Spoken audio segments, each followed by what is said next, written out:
Hey, hello, my friends. Wait a minute, what the fuck am I doing here? Not to sound like Peggy. I think she really like had a breakthrough with like one. I'm only going to say one or two videos, and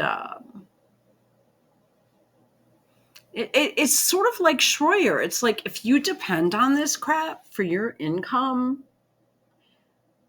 uh, you're never going to be yourself or say what's on your mind. Okay. So if you hear something in the background, yeah, I'm cleaning my kitchen. So yeah, that happens every day for me. And okay, so in part two, we had Juliet Bryant, and I forgot to pull up the audio of the Dead Man Switch with Virginia Giuffre, where he said Trump wasn't involved. She said, I apologize.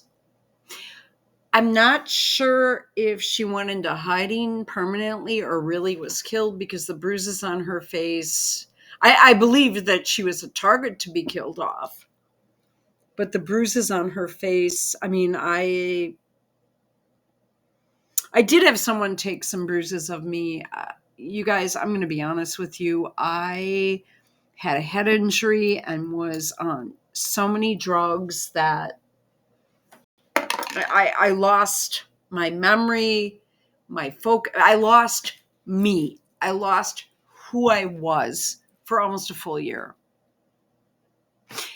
I mean, I really wasn't posting, was I?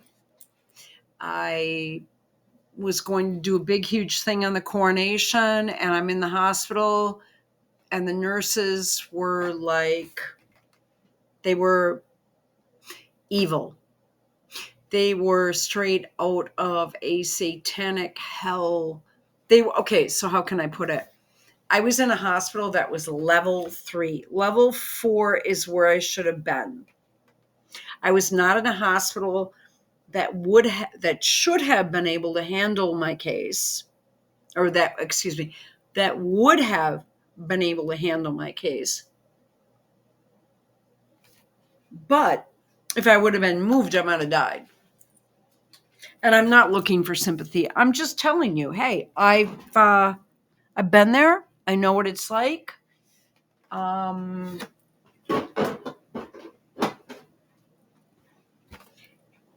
haven't wanted to talk about it much because I did not want people to say, "Oh, I'm so sorry. I feel sorry for you," blah, blah, blah, because I'm not looking for sympathy first. So I simply did not discuss it, which I hope you understand that. But I thought people are going to think I'm looking for sympathy. I suppose I could start a GoFundMe. It would be legitimate. I suffered perhaps 30 broken bones in my body, plus intestinal internal bleeding, and damage to my lungs, respiratory failure. And I was dying. I was in respiratory failure. And then I had people really pulling for me, trying to get this woman prosecuted who did this to me. And I'm going to go ahead and tell you, this chick, I have no proof, obviously, but I'm very, very confident, or based on my sobriety and based on her being at a bar from 4:30 p.m. on,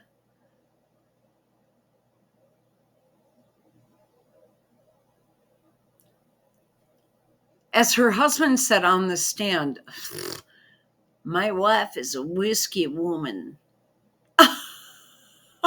He used her name, but I'm not using it. I was just like, I couldn't believe what I was hearing. But I was told all the people that interviewed me were pulled off the case.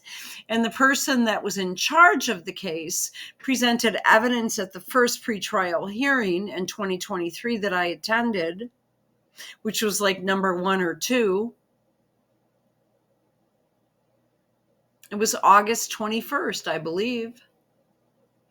And I was told everything I said matched their evidence. And then suddenly a stay was put on all evidence. And then evidence was fabricated to make it look like I was drinking. But I hadn't had 1 drop of alcohol in my system. Also, I was given fentanyl and Demerol. This is what they told me, because I asked them, does a drunk person ask an EMT when they're dying, what did you give me? I did. Because I'm a medical individual. I'm trained in medical devices and surgical and nursing, and I know how to read. I know what the fuck I'm doing. It's not like today. And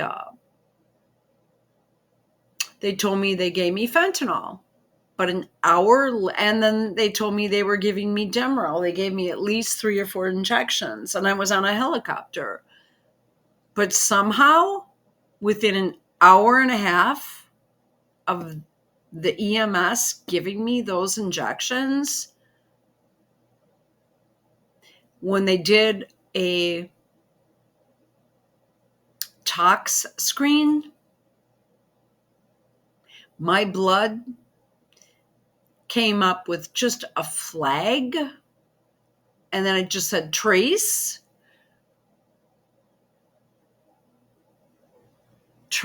for benzodiazepines. Does that sound right? I would need to go back and look at it. Wouldn't that show up as a positive? Because by the time I got to the hospital, I had another injection, yet my blood showed from the plane, or excuse me, the helicopter, and being on the road before they moved me without the proper equipment, without the pelvic binder, without anything to support my broken pelvis. They gave me fentanyl, but my blood tested negative for it. And at about an hour later, on a time-stamped tox screen. Do you guys think that's weird? Because I sure as fuck do. Because none of my pain was under the least bit of control.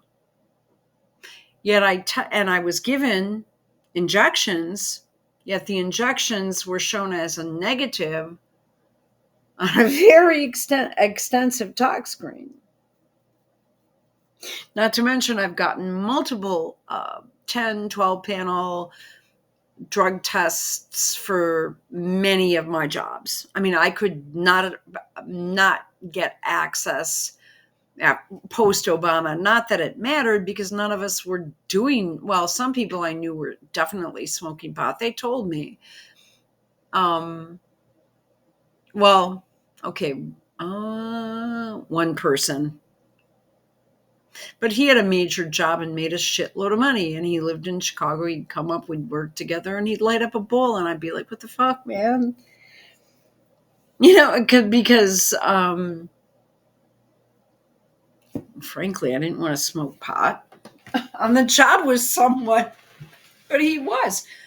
But this was like 97, 98, and but his wife was an attorney, so he had the freedom to sort of loosen up and do what he wanted.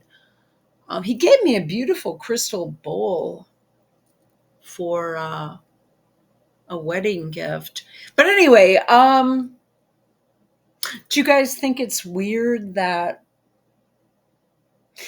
EMS would chart something that and then say they thought I was drunk, even though I had not touched a drop of anything? Do you guys think that's weird that that my blood would come up negative for that? I do. How dumb do these people think a person is? All right. You see what I'm saying? So, but I mean, I am, yeah. Okay. So let's talk about this. So we just heard about Juliet Bryant. Okay. And I'm trying to expand this. For some reason, let's see what this does. Oops. Oh, we can expand it. Okay. No one ever brings up Bill Clinton. Or according to Juliet, Bill Gates, and Virginia Giuffre said the same thing. And Trump and the whole of Congress says this is a hoax. But even though we're part of Five Eyes intelligence, which, forgive me if I forget one, is the US, Canada, New Zealand, Australia, and United States. Oh no, I'm going to forget. Okay. United States, Canada. Well, was Canada in there? Like Canada's anything. I don't know. United States, Canada, New Zealand, Australia, and another one. England. Oh, duh. Okay. Great Britain, whose MI6 is probably more powerful than our CIA. Who, by the way, just cut off intelligence sharing in the region of where Venezuela is because they have interests in that area, land interests. Colonies, I apologize. I am not the expert at the exact terminology.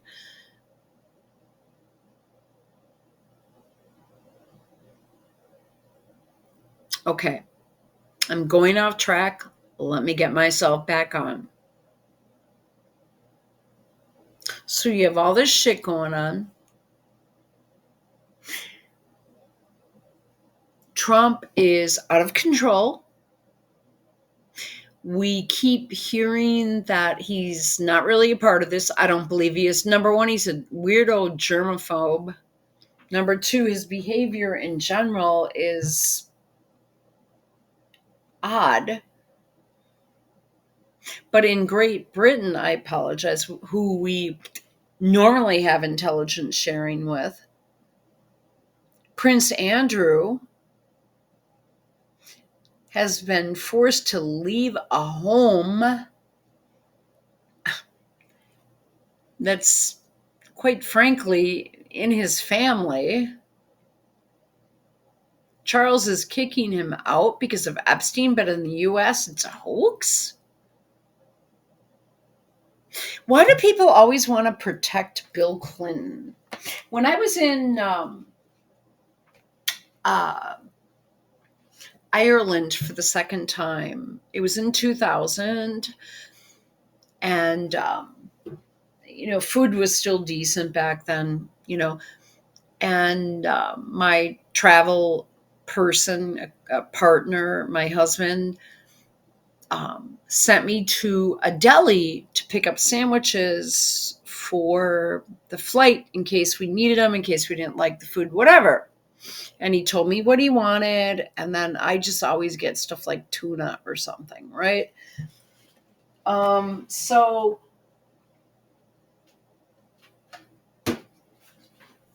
he drops me off, and then I don't know what he's doing, and then he picked me up. Okay. So I'm at this deli, and Clinton had been in the Wicklow Mountains up there outside of Dublin that week, and we hit a traffic jam because the traffic was closed off because, and I quote, Chelsea, according to the woman that ran the shop, Chelsea and Hillary were sweater shopping. And I remember I was at this shop where I did purchase something and had it shipped over, which was like this huge custom mirror made of slate. And there's a story behind it, and I thought it was really original. It was art. It was very artistic. It was basically a piece of art, handmade. And I said, wow, okay, because we didn't really have furniture at that time because, it's not like today where, the millennials need furniture. And it was the year 2000. And I said, you know what? She said it would take a while for me to ship it, but I can. And she had the creator of the piece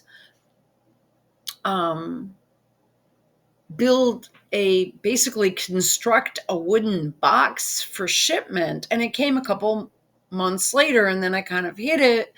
And it was a birthday present for my husband. And I still have the receipt for the damn thing. And I made a sarcastic, and I was buying, I had money left over, and I was buying, I think it was still the punt, the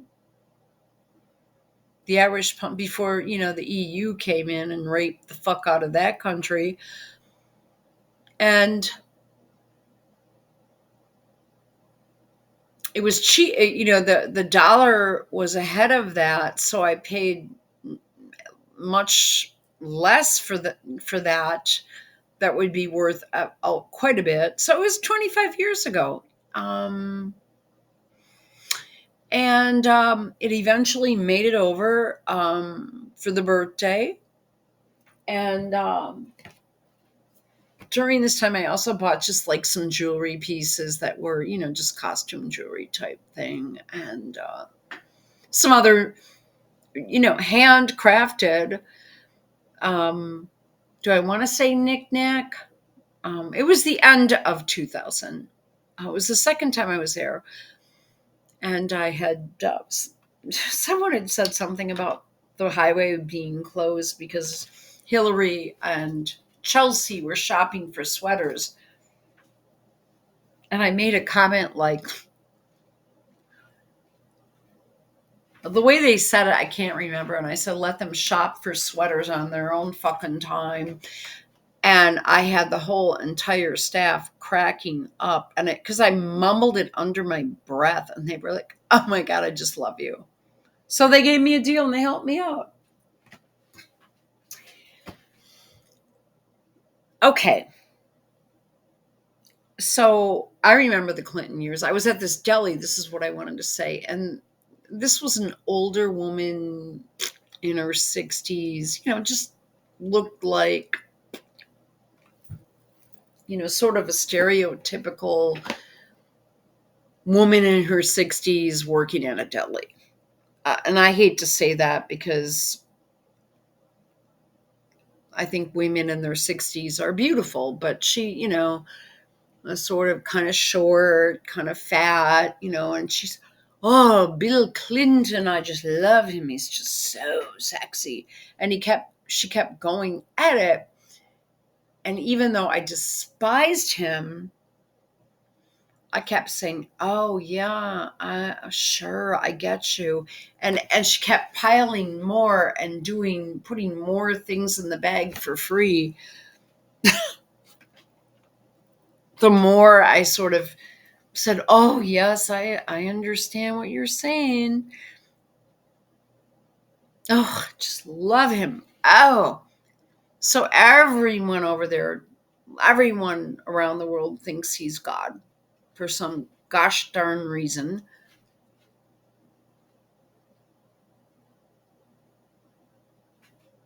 And, he came in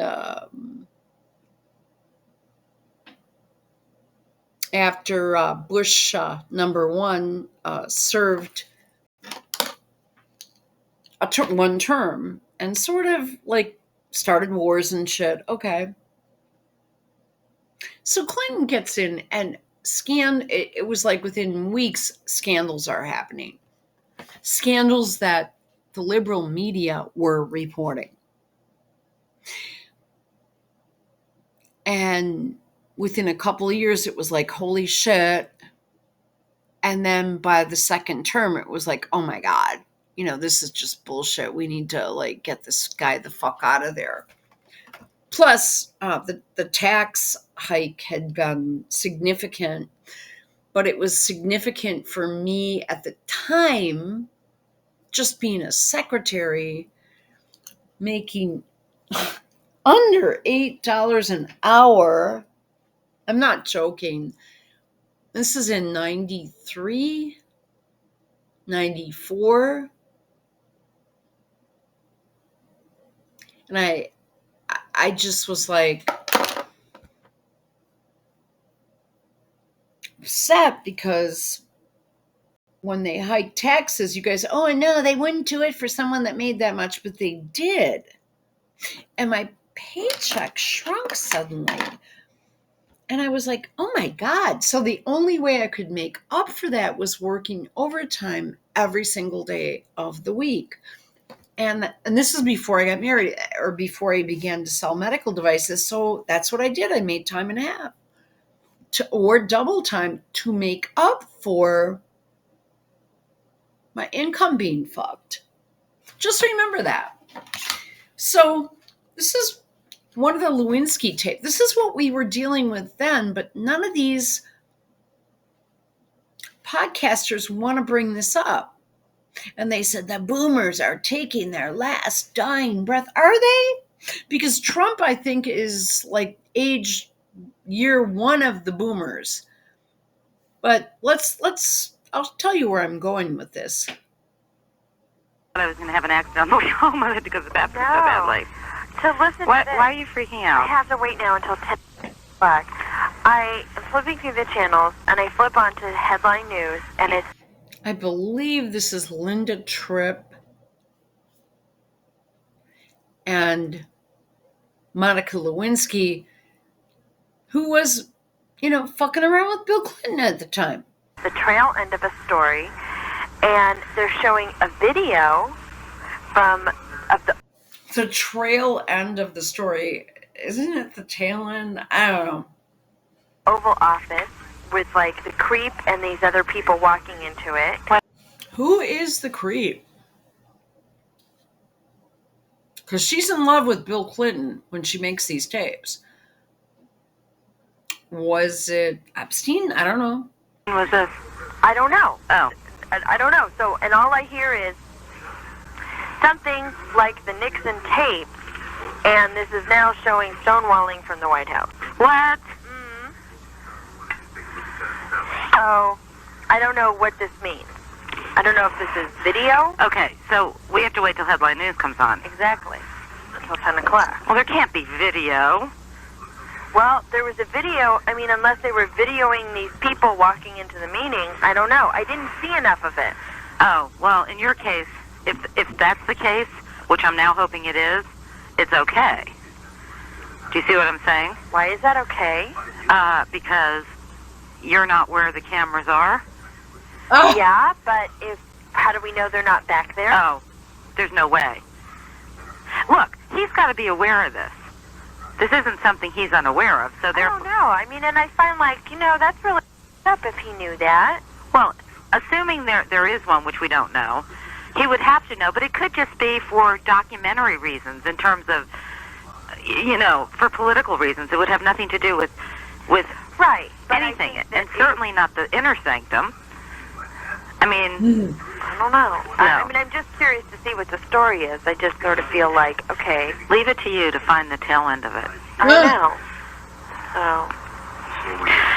Well, what did it say about the Nixon tapes? Because that was all, of course, audio, but that was back then when that's all they had. Right, but that's the whole thing, is that's what made me think it was like this.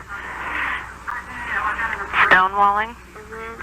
But I've not heard, have you, of any request for tapes or anything like that? No, but I don't know. I think it has to do with campaign something.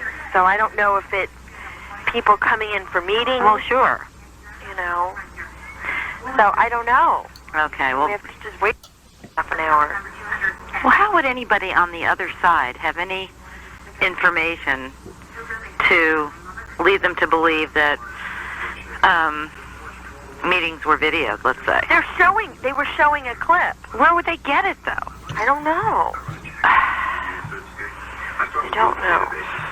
Well, I've always maintained that the Clinton White House is the leakiest White House in my two that I've been associated with, and I was also told with holdovers from the Reagan administration, nothing like this.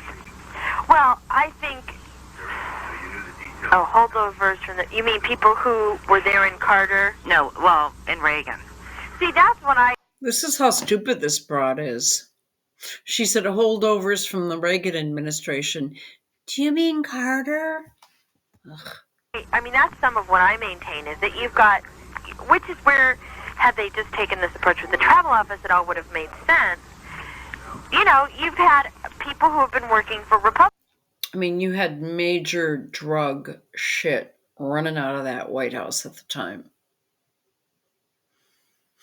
You had sexcapades going on, but you also had Epstein going on. This stuff is public. But these this Owen Schroyer, who said he's 36, 37, and thinks man, I was really cool because I was IMing instant messaging on AOL, and I was playing video games back in high school and talking smack. Oh, dude, really? I'm going to go ahead and tell you the dudes I knew when they were finishing up high school or in high school in their senior year, they were making the equivalent of like $700-800 a week just working part-time jobs after school for UPS or FedEx. I was married to one, and one is my brother, and then countless friends.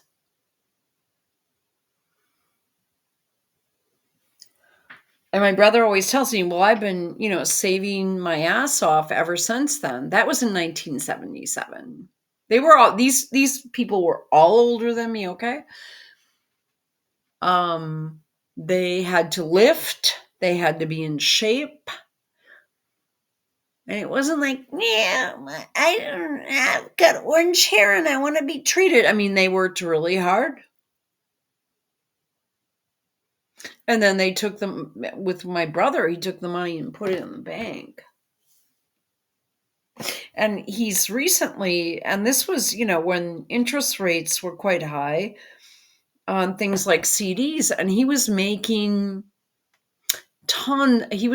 a significant amount of cash every month with this money because he put it into investments that were guaranteed rates that you just honestly can't get your hands on. And at one point, he's telling me the story, and he said, I was laughing all the way to the bank. He said, he got my mom to drive him there. My mom is very smart with I apologize. She's only been dead for a few months. And they were both like these numbers people. And I was, a science person. And, but I was just unable to tap into that kind of job and stuff during my time. Number one, I was a girl, and I'm not sure if they hired women then. I'm just letting you know. People say, feminism. Well, it's just more or less women could not handle certain jobs, or they just simply were not hired. Or working in a foundry and working over big, huge tar pits or something. yet being able to buy a BMW at age 19.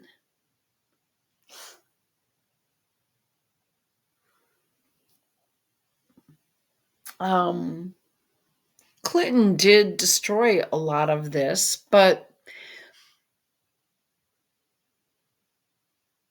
these kids, they're stupid. They're just not smart. And someone like Owen said today on his show that the boomers are taking their last gasp of air. And I thought, well, I'm going to go ahead and tell you that is crazy. Because if you look at someone like Kash Patel and you look at someone like J.D. Vance, you see polish, I suppose, or even a Bongino. I mean, I don't want him anywhere near our government, and there he is. But if you go to, let's hang on. We'll get back to this Lewinsky shit. It's important. Let's see. Oh, I'm sorry. Wow.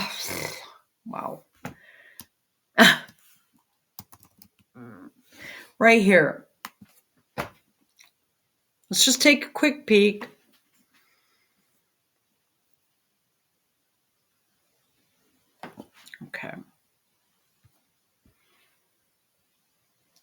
Okay. So you have Doug McGregor, who was in the Trump White House for about a month. And then, everyone knew that election, who that election went to. Okay. Well, but he was there. And Trump actually, had some decent people. He was born in 1953. So let's go to,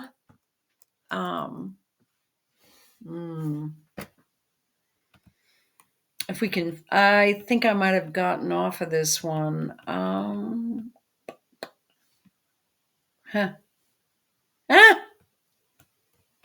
Okay. Right here. Let's give me 1 second. So he was born in 53. But boomers somehow are horrible and they can't hold the presidential office anymore, right? So we have someone born in 1953 in McGregor.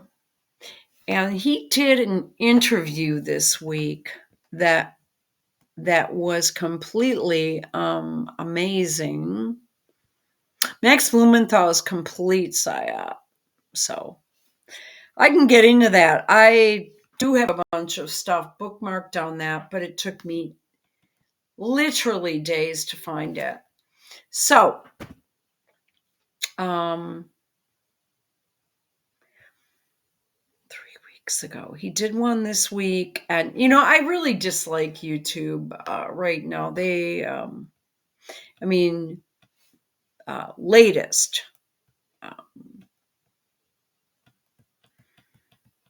Okay. 2 days ago. He says, this is just the last gasp of air. I just wanted to mention something. Aaron Mate, right here, his father claims he was, and I quote, an Holocaust survivor. Yet this is like a 30-year-old guy. He looks just like Frankie Stokes, doesn't he? Okay.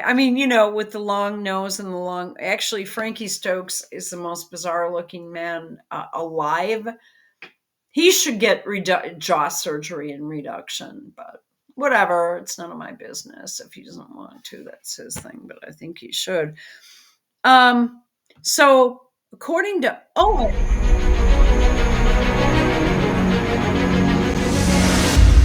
People don't belong in a bucket.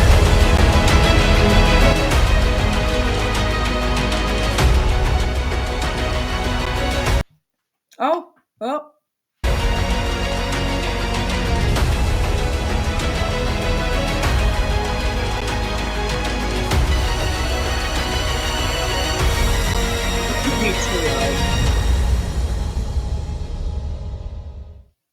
Hi, everyone. Judge Andrew Napolitano here for Judging Freedom. Today is Wednesday, November 19th, 2025. Colonel Douglas McGregor joins us now. Colonel, welcome here. You're always welcome here, and we do appreciate your time and your accommodating my schedule. Colonel. Now, the reason why I am playing this is that you have goofballs thinking Trump is this big pedophile who's got children all over the place in the White House, along with Melania. You have the actual people that were there saying, You have idiots like Schroyer and Stokes, Frankie Stokes on the Stu Peters network. You have these idiots saying, the boomers, we suck. The boomers suck. And then you have a boomer here born in 1953. And I want you to listen to this man. And then I want you to think deeply and tell me, well, I'm going to go ahead and say I think he would make a fucking excellent president and or Secretary of State. Oh, excuse me. Well, yeah, Secretary of State and Department of Defense Secretary. Instead, we have a Department of War idiot that, again, he's got this weird gray hair. In my opinion, he has a very low likability factor. Yet, and he has really a rather greasy looking wife. And he thinks that he's something that he's not. I think he's on meds, either medication or he does a lot of blow. How reckless is it, or would it be, I should say, it hasn't happened yet, for the United States to attack, invade, or attempt to decapitate the leadership of Venezuela? I think it's hard to imagine anything like this happening easily or quickly. I always go back to our intervention in Vietnam, where people landed on the beach, the Marines went inland, the Army eventually came in, and everyone asked immediately, what are we attacking? What's our objective? And after much confusion, they came up with one. I look at Venezuela with a 1,700-mile coastline, 1,380-mile border with Brazil, and a similar border of about roughly 1,379 miles with Colombia. And I asked the same question. What are we going to do? What are these 17,000 troops in Puerto Rico going to do? How do they get there? Once they arrive, what do they do? I see nothing clear or unambiguous about the thinking or planning behind this thing they're calling. According to Frankie Stokes, Owen Schroyer, and a lot of other podcasters, the boomers need to go. Yet you have someone that just boom, boom, boom, boom, knocks off this info, knows what the fuck he's doing, and is a boomer. Yet would be a fantastic president, a fantastic Secretary of State, a fantastic Secretary or Defense Secretary, which has been the Department of War. I mean, that one, who's telling him to do that? Let's keep going. But this is a boomer and they're shit. But this dude could kick Owen's ass or kick Stokes' ass, probably with half of his body. As far as intellect, thought, brain power, I mean, we're talking 1,000 percentile better. Southern spear. And what would war look like? I mean, would it be boots on the ground? You mentioned an extraordinary number of American troops in Puerto Rico. I believe, correct me if my belief is wrong, there are also 10,000 Marines off the coast of Venezuela in these various ships. Well, I'd be surprised if they weren't, because the one thing that's easily seized is the international airport, the Bolivar International Airport. It's right on the coast. A couple of thousand Marines should be able to secure that airport very, very easily. Now, what happens after you secure the airport? How do you bring in other troops? Where do they go? Caracas is a little further inland, and it's surrounded by mountains and hills. There are some tunnels that go through the mountains and hills into Caracas. How do we get in there? I guess we could fly. I guess you could also have airborne drops. I hear a lot from my friends on active duty about repeating Panama. You know, one of the things that we did in Panama was you had this airborne assault. You have all of these light infantry centric generals at the top of the army that just can't wait to launch another airborne assault. The problem is that Venezuela is not Panama, Judge. Venezuela is huge. You can get in, I think, fairly easily, particularly given the offshore presence that we've got. But then what do you do when you get there, and how do you plan to get out? I mean, unless you can very rapidly install a new government that is friendly to you, that can maintain some level of order in the country, you face the possibility of total disintegration of public order. That means that you have no control over what goes on inside the country, and everyone and their brother can possibly take a shot at you. They've got 30 million people. How many of those will resist is anybody's guess. But I just don't see how the Panamanian experience really informs us in Venezuela. Now, there is also talk about getting into Venezuela, if for no other reason, to stop the supply of oil to Cuba, which has been an important lifeline. That would align with Secretary of State Rubio's long-term goals in the Caribbean Basin. But again, we don't know where all the air and missile defense capabilities are on the ground that the Russians have provided. And we're not even sure that what won't ensue is something similar to the proxy war we've been waging in Ukraine against Russia, that the Russians would turn around and effectively wage a similar proxy war against us in Venezuela, using Brazilian, Colombian, as well as Venezuela paramilitaries to attack us. I mean, the whole thing is a disaster, in my judgment. Two comments. So according to all these podcasters, the boomers are done. They're washed up. They're not smart. They don't know shit. I'm going to fast forward over this. I mean, I'm going to come back to this guy. This dude is sharp and knowledgeable. I'm going to fast forward because I want to get to a part that I heard. I've listened to this twice now. Well, let's do this. Okay.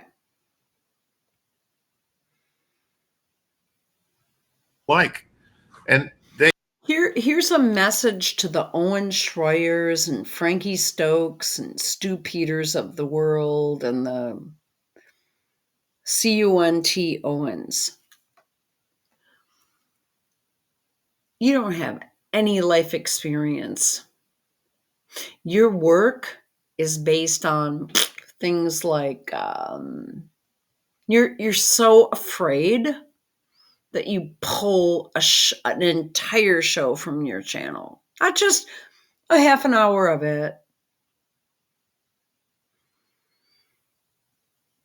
That woman put her shit on the line for you.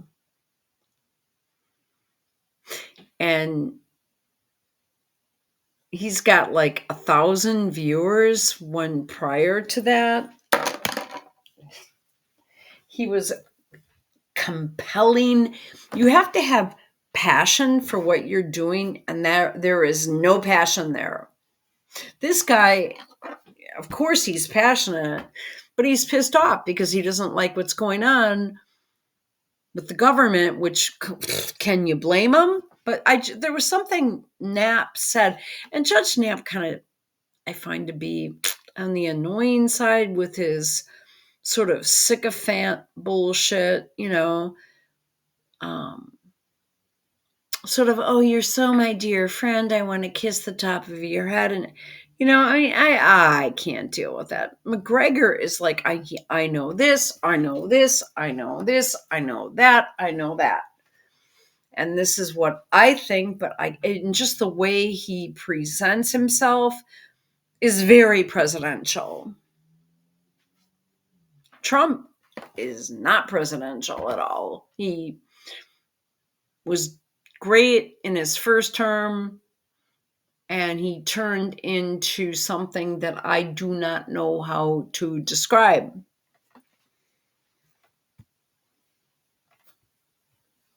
They don't want to be in a hostile position with Russia or China.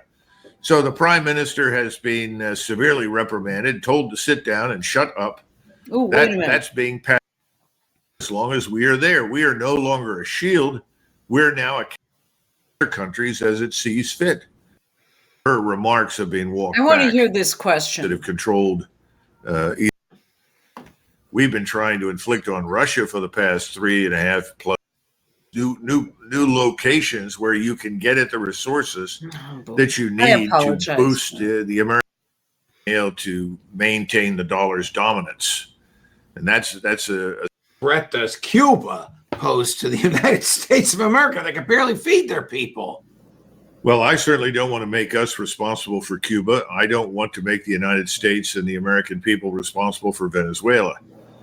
Now, again, we've discussed this before. Let's set aside any altruistic motives whatsoever. I mean, I think it was Reinhold Niebuhr paraphrased Lincoln's comments when Lincoln said the challenge in U.S. foreign policy is to link the contingencies of power with the principles of justice. I don't think the principles of justice mean anything anymore in Washington, D.C. They haven't for a very long time. So you're looking at finding a way to collateralize all of these mineral resources, oil, gas, emeralds, gold, rare earths, all that sort of thing.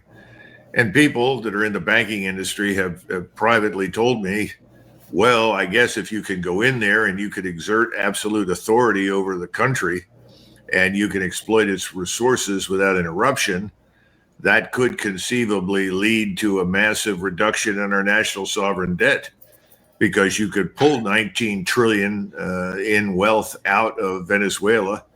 That would roughly cut our national sovereign debt in half.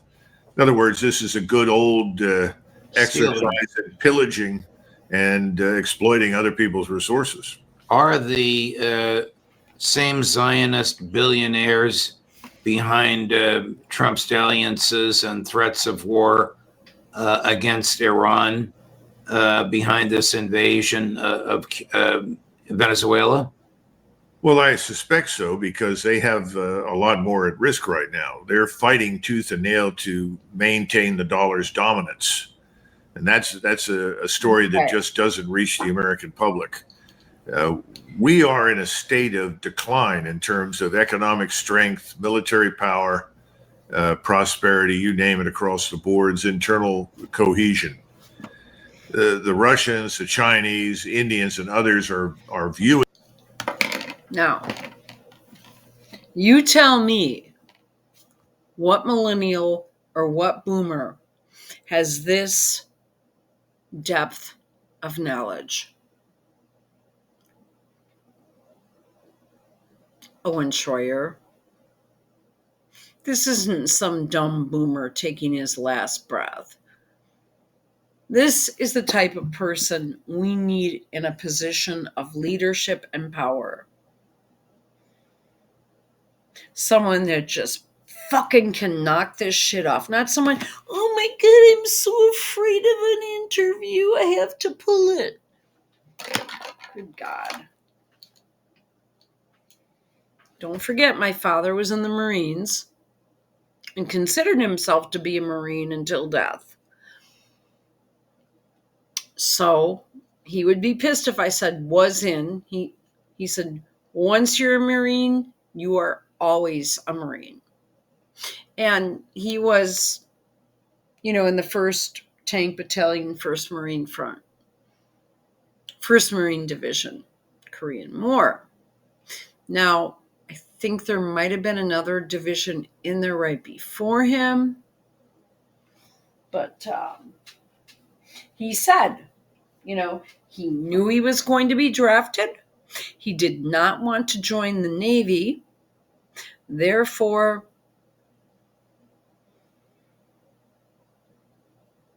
or the Army, they were really, at that time trying to jump people into the Navy.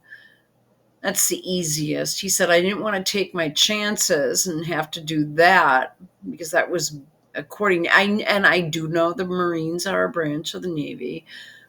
But he said, I want, if I was going to do it, I knew I was going to be drafted. If I was going to go into the service, I wanted to be the best. I wanted to be the top. And let's keep going. Us as a potentially dangerous and irrational actor on the world stage. I'm sure you've heard Jeffrey Sachs say something similar. Right. And they're trying to manage us.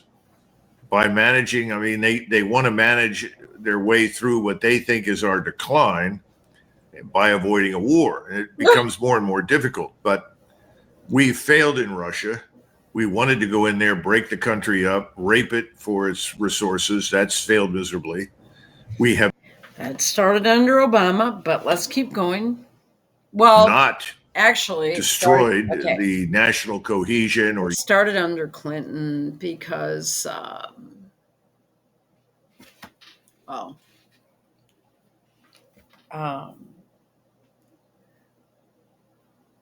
the quote wall fell in 91. In 92, the election elected Bill Clinton, and in 93, his team, in January 93, he was inaugurated, and then his team, Clinton's team, again, Bill Clinton,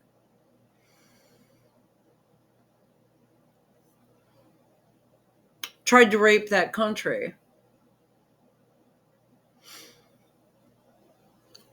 And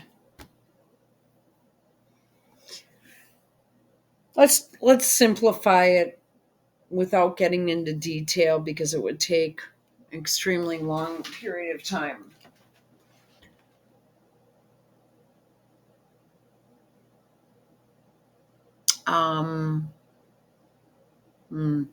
Where do we go with this one? The people were suddenly given pieces of paper, shares within society to invest and use in order to become part of the capitalism that was being formed and started. And Clinton's people came in there under, I believe, Larry Summers was a big factor, and said, here, we'll give you $5 for that $100 certificate. Oh, okay. And they raped the country, and this went on and on and on. And finally, Putin, who was a spy, dug his way deeper and deeper and deeper into it. A lot of these people were dual citizens, U.S. Israeli dual citizens. He eliminated any dual citizen from holding elected positions, I'm pretty sure, and got rid of what he referred to as the oligarchs that were all happened to be Israeli or Jewish, because Israel only began in 47. And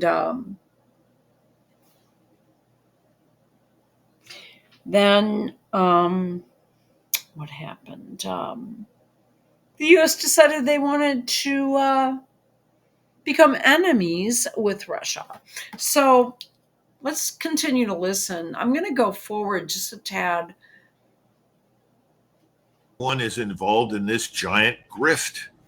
Now we've seen these two people that are apparently accused of sort of taking hundreds of millions of dollars. And of course, the funny thing is that my friends in Europe that are intimately familiar with this, that operate out of Switzerland, they all laughed and they said, well, Zelensky's got at least.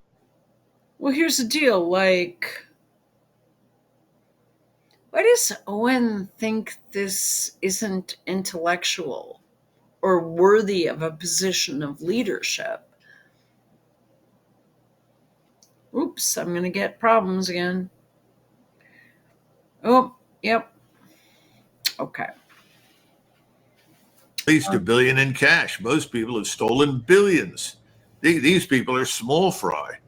I think that's beginning to sink in Europe. The problem is the globalists there can't admit that, because then they have to admit that they've been wrong from the beginning, frankly. Russia doesn't present this threat. And then how do they stay in power? Because they are all about maintaining themselves in power. And the situation in Europe economically, socially, politically is catastrophic right now, as you know. So they're not going to take any chances. They're going to hold fast against anything we want to do to end that war. So recently, Reuters has reported on secret negotiations between Steve Witkoff and Kirill Dmitriev, sort of his opposite number in the Kremlin, and outside well-to-do businessman who happens to have been educated at Stanford University, about new and extensive United States-Russia talks about peace in Ukraine and a reset of relations between the United States and Russia. This morning, I was given the opportunity to question Maria Zakharova, who's the official spokesperson for the Russian Foreign Ministry, and I posed this question to her, and she flat out denied it. I don't know if these conversations are so secret that she doesn't know about them, that our boss doesn't know about them, she's not going or to she tell just you. didn't want to reveal it on international television. But again, President Trump bypassing Secretary of State Rubio to use Steve Witkoff to try and solve one of the world's most intractable problems. Question, whatever it is, whatever the solution is, whatever Witkoff has offered, it can't be less than what President Putin's demands have consistently been from day one. Am I right? Yeah, I think so. Again, first of all, you and I haven't seen the 28 points. We haven't been briefed on any of this. You and I know about it as much as you. Actually, there is someone that has done research on this, but what I'm trying to get across is this is the type of leadership that we require in this country. And he's not being tapped into because we have a shitty top guy at the top.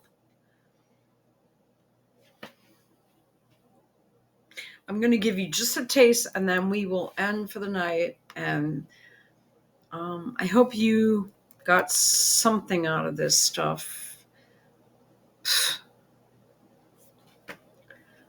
Ugh. Get out of here. I feel sorry for this guy. And he thinks that boomers are over. Okay. Let me do this.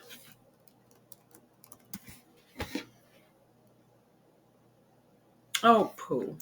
Okay. So there is a podcaster. I'm not sure how old he is.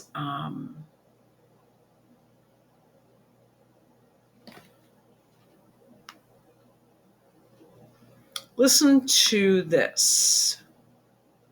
He just came from Russia with Ritter.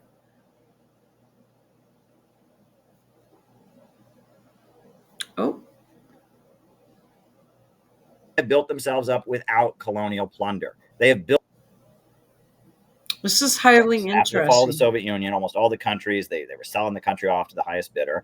But in Belarus, they elected this guy, Alexander Lukashenko, who is a very skilled political leader, and I think identifies as a communist and as a Marxist-Leninist, and they have avoided the privatizations, and they've tried to color revolution Lukashenko many times. I remember even back in the Bush years, every time there'd be an election in Belarus, U.S. media would declare it to be false, and there'd be. I want you to hear Garland's description of Russia. He's really exhausted because of jet lag, so I get that. Recreation camp. Wow. The only problem was there was Belarusians there. They went to hundreds of villages. There was. I hate They it. go when to the village. They lock because they all sometimes bugs me. Okay. Party, people were turning each other in and all that, but there was no huge or anything like that either. And it was just, they said, look, we're a socialist country. His book about Dr. Fauci, and he said, some stuff that I have heard when I've traveled. I've seen in Russian media, and I've seen in. They're talking about Belarus ignoring COVA, the Branch Covidian hoax. They didn't have basically any. It was a country that had the lowest death rate in the world. They did not offer the Vaseline, and they did not do the tests, and they said, fuck you. And they're probably one of the most healthy countries in the world. Let's keep going. In, Chinese media and stuff that when it comes to the AIDS, motivate them to go out and fight the wars, they had to be reassured that they would get a share of the loot. And so you had an election, a Senate or a National Assembly. So they would thought that was interesting. And that Putin's actually more popular in the Muslim regions than in the Christian regions, right? The Muslims really like him, and that he respects the cultural conservatism in those areas. And that's the other thing about Russia is, like, I remember walking through Moscow. You see people that look Asian, you see people that look Middle Eastern, you see people that look European. It's and you'll see a lot of Africans. That's the other thing you see in Russia. Lots of Africans. Yeah. There you go. That's St. Petersburg. That is the cathedral. And that's just a tiny little part of the cathedral in St. Petersburg. Absolutely gorgeous. Built by Tsar somebody hundreds and hundreds of years ago. And you look at it. Look at the, everything there. Look at that place. And this is St. Petersburg. This is all of St. Petersburg. The architecture. This is St. Petersburg is unrivaled. Look at that stuff, man.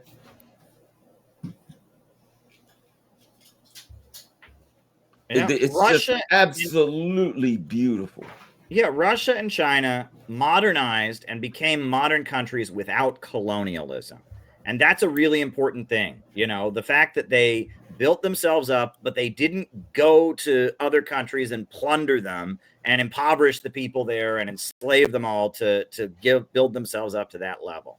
And that is a point that we just can't, forget. And that people who say the Soviet Union was an empire, no, the Soviet Union practically bankrupted itself, industrializing its neighbors. Like, they were not plundering other countries to get what they have. The wealth, the good old days in the United States in the 1950s, that was based on killing millions of people in Latin America, killing millions of people in Asia. It was based on centuries of plundering the colonized countries of the world to build up, the so-called West to where it was at.